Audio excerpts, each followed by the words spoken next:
A través de las brigadas forestales de Imelsa, la Diputación de Valencia se pone en marcha para limpiar los barrancos que acumulan maleza y suciedad, evitando así inundaciones y estancamientos de agua.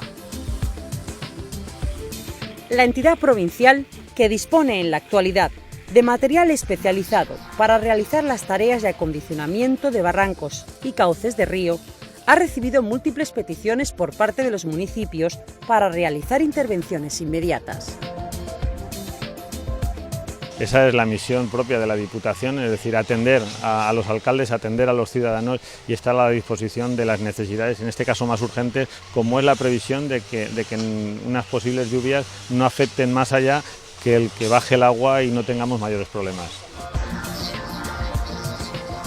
Godella es uno de los municipios donde las brigadas ya están finalizando estos trabajos que se emprendieron casi de manera inmediata tras su autorización.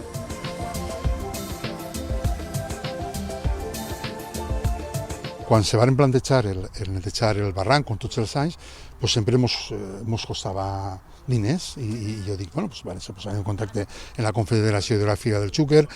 estigueren parlant de nosaltres parlant en la Diputació i, com li he dit a Rafael, el diputat, que molt bé, en temps i en forma, van acudir enseguida a la nostra quedada. Por otro lado, las brigadas también se encuentran inmersas en la limpieza del entorno del Santo Espíritu de Gilet, una zona de gran masa forestal que se encontraba en una grave situación.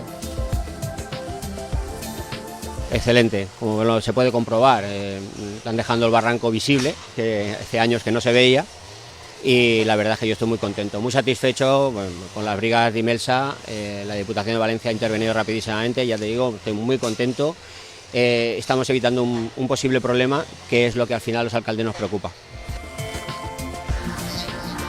En cuanto al material humano y técnico, la entidad provincial dispone de más de 500 brigadistas que están a disposición de los ayuntamientos,